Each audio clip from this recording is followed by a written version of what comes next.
जब जब कोई मुश्किल चुनौती सामने आती है तो क्या आप भी उन्हीं को याद करते हैं जिनको मैं याद करता हूँ? हेलो, चकरा गया क्या? अरे मैं बात कर रहा हूँ बजरंगबली की, जिनको याद करने भर से ही हम पार कर लेते हैं बड़ी बड़ी बाधाएं। पर यार इस बार तो बजरंगबली भी थोड़े अचरज में होंगे, क्यों? अरे कहना क्या चाहते हो? मैं क्या कहना चाहता हूँ वो आपको वीडियो में आगे पता चल जाएगा दोस्तों। पर एक बात मेरे को बताओ, क्या आपको कल के फाइनल को लेकर कुछ दगदग हो रहा है? क्या आपके मन में भी कोई डाउट आ रहा है कि हम न्यूजीलैंड पर भारी पड़ेंगे या नहीं? वैसे अगर ओडीआई क्रिकेट इतिहास में दोनों टीमों के आंकड़ों के ऊपर नजर डालें तो इसमें भारत का पलड़ा बहुत भारी है। भारत और न्यूजीलैंड के बीच अब तक 119 ओडीआई मुकाबले हो चुके हैं, जिनमें भारत ने 61 यानी 61 और न्यूजीलैंड ने 50 मैच भारत के खिलाफ जीते। एक मैच टाई रहा है, 7 मैच बेनतीजा रहे। मगर जैसे ही बात आईसीसी टूर्नामेंट की आती है तो मेरे को धक धक हो रहा है। सही बात है बाबू भैया, क्योंकि आईसीसी ओडीआई इवेंट्स 12 बार इंडिया और न्यूजीलैंड का सामना हुआ इनमें और यहाँ मामला बराबर करा है। पर जब बात नॉकआउट मैचों की आती है तो मामला हमारे लिए टाइट हो जाता है, क्योंकि हम 1999 वर्ल्ड कप में सुपर 8 में उनसे हारे, वर्ल्ड कप से तब बाहर हो गए थे। फिर साल 2000 में हम न्यूजीलैंड से चैंपियंस ट्रॉफी के फाइनल में हारे, आई देगा थोड़े टाइम में। इसके बाद 2019 में हमें कभी ना भूलने वाला दर्द मिला, जिसकी भरपाई हमने 2023 में दोस्तों कर डाली थी। और मानो या ना मानो, न्यूजीलैंड के खिलाफ नॉकआउट मैचों में सिर्फ एक ही बार जीते हैं भाई साहब, सही बता रहा हूं। इसलिए भारतीय फैंस में थोड़ा सा डर का माहौल है। मगर यारों सुन लो जरा, दुबई में इंडिया आज तक एक भी वनडे नहीं हारा और एक बार हमारे न्यूजीलैंड से भेंट भी हुई है जिसमें हमने उन्हें हराया है। तो मामला इवन स्टीवन है। पर यार इतने बड़े मैच में हर एक की नजर जमी है दो खिलाड़ियों पर, एक न्यूजीलैंड के रचिन रविंद्र और दूसरे बैटिंग के किंग कोहली।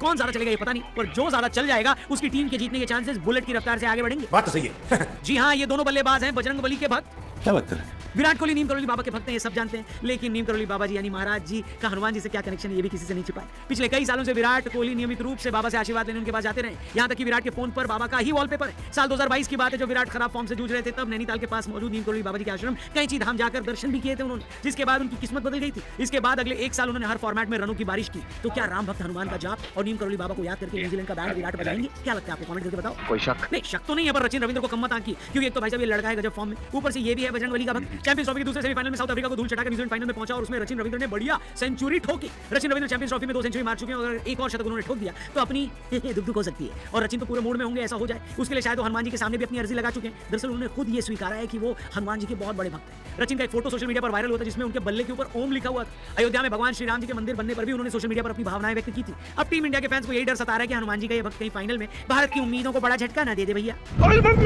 तो अपनी मम्मी के आप हो बेटा या बेटी बांध लीजिए कुर्सी की पेटी, क्योंकि बस एक ही दिन में शुरू होगा वो फाइनल जिसका इंतजार भारतीय फैंस कई सालों से कर रहे हैं। तो विराट कोहली के लिए, टीम इंडिया के लिए कमेंट बॉक्स में लिखिए जय बजरंगबली, तोड़ दुश्मन की नली, और उम्मीद करिए कि हम ही बने चैंपियंस ट्रॉफी के चैंपियन। मजा आया।